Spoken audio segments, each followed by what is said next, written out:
कोई ज़िंदगी और मौत अपने साथ लेकर के नहीं आया है। ज़िंदगी और मौत देने का मालिक इख्तियार अल्लाह तबारक व तआला को है। अल्लाह ताला ने हम में से हर किसी की उम्र मुतय्यन की है और उम्र के साथ रिज़्क भी मुतय्यन है। जितना रिज़्क हासिल करेंगे, रिज़्क हमारा खत्म हुआ जाना है दुनिया से। कामयाब और अक्लमंद वो लोग हैं जो मरने के बाद के लिए सोचते हैं। नाकाम वो लोग हैं जो दुनियावी फलाह और कामरानी के लिए सोचते हैं। और इसमें कोई शक नहीं है कि ज़्यादातर लोग दुनियावी कामयाबी ही से हमकिनार होना चाहते हैं और इसी के बारे में प्लानिंग करते रहते हैं।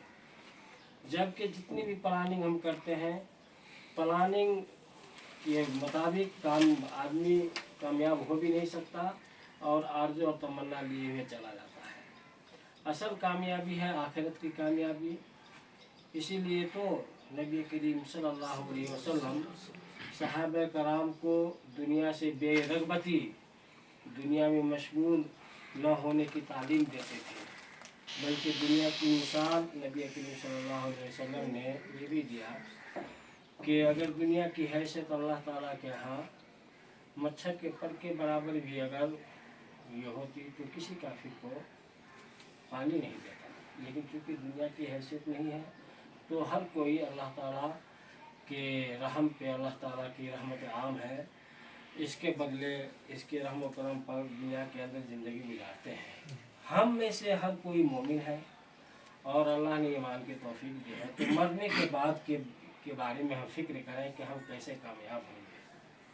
चूँकि कुरान मजीद ने भी कहा है कि असल कामयाब वो लोग हैं जो आखिरत के अंदर कामयाब हो। जैसा कि अल्लाह ताला ने फरमाया, फमन ज़ुहज़िहा अनिन नारि व उदखिलल जन्नत फ़क़द फ़ाज़ वमल हयातुद दुनिया इल्ला मताउल गुरूर, कि क़यामत के दिन जिसे जहन्नम से दूर करके, जहन्नम से बचा करके जन्नत में दाखिल कर दिया जाएगा वही कामयाब होगा। और दुनिया की ज़िंदगी और दुनिया के सामान तो महज धोखे के समान है, धोखे के समान है और इस धोखे में हम लोग मुब्तला हैं।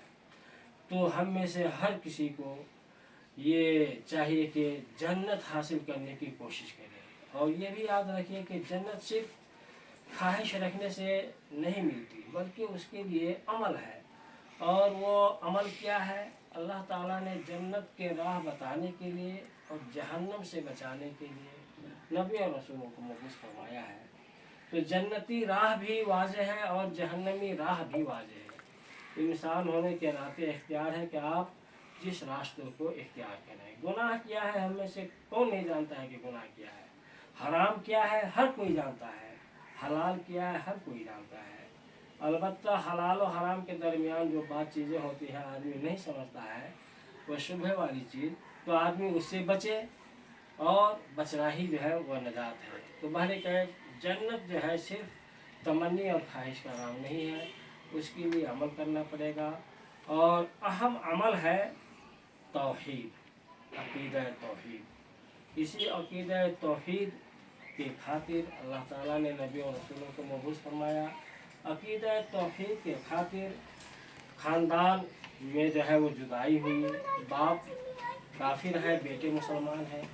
और उस वक़्त जो है आदमी ये नहीं रखा कि बाप काफिर है तो हम उसको बाप माने, बल्कि जहाँ पे अक़ीदा और ईमान की बात आई, मज़हब की बात आई, तो बाप ने बेटे के ऊपर और बेटे ने बाप के ऊपर हथियार उठा दिया था। ये अक़ीदे की बात है, जन्नत और जहन्नम की बात है।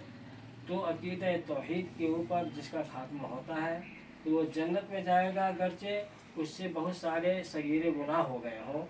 सगीरे गुनाह नेकियों से जो है माफ़ हो जाते हैं और जो बड़े बड़े गुनाह हैं उनके लिए तौबा जो है वो ज़रूरी है। और तौबा कर ले तो अल्लाह ताला माफ़ कर देता है। हत्ता कि शिर्क भी अगर यह करता है आदमी और तौबा कर ले तो माफ़ करवा देता है। तो जन्नती राह क्या है हमें मालूम है। अल्लाह ताला से दुआ कीजिए कि अल्लाह ताला मरने के बाद हमें जन्नत नसीब करे और हमारी गुनाहों और ख़ताओं को माफ़ फरमाए।